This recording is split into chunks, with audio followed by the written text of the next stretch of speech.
Hello everyone, আমি আবার নতুন ভিডিও নিয়ে চলে এসেছি। তো আমি আর আমার বান্ধবী যাচ্ছি নবদ্বীপে। তো এখানে আমরা কাঁচাপাড়া স্টেশন থেকে ট্রেন ধরে চলে এলাম কৃষ্ণনগর সিটি জাংশনে। তারপর বাইরে থেকে টোটো ধরে চলে এলাম স্বরূপগঞ্জ ফেরিঘাটে।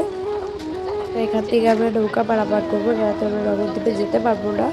তো এখানে আমার মা, বান্ধবী, আমি, কাকি, বোনু, এখানে আমরা সব যাচ্ছি। তো আবার টোটো ধরে ওখান থেকে লঞ্চ পারাপার করে টোটো ধরে চলে এলাম গৌরাঙ্গ দেবের জন্মস্থানে। তো বাইরেই আমাদের নজর পড়ে যে এখানে কি সুন্দর সুন্দর ঠাকুর বিক্রি হচ্ছে বিভিন্ন ধরনের। তো সেটা আমরা দেখলাম, খুবই ভালো, এখানে খুব সুন্দর দেখতে ঠাকুরগুলো।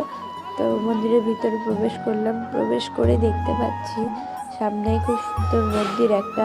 তারপর মন্দিরের ভিতর ঢুকে গৌরাঙ্গ দেবের জন্মস্থান দেখতে পাই এবং শিব ঠাকুর এবং গণেশ ঠাকুর, পাশেই দেখতে পাই সূর্য ঠাকুর রয়েছে। মন্দিরের ভিতরে ঢুকেই এটা দেখতে পাই। সেই মন্দির কমপ্লিট করে আমরা আবার চলে আসি অন্য একটা মন্দিরে। তো এটা হচ্ছে শিব ঠাকুর, বড় শিব ঠাকুর।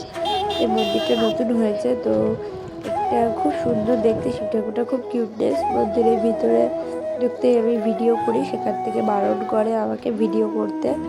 তাও আমি তোমাদের জন্য এখানে আমি লুকিয়ে আর কি একটা ক্লিপস নিতে পেরেছি তোমাদের দেখাবো বলে। এটা পার্ট 1 ছিল। ভালো লেগে থাকলে লাইক, কমেন্ট, সাবস্ক্রাইব করে দিও। নেক্সট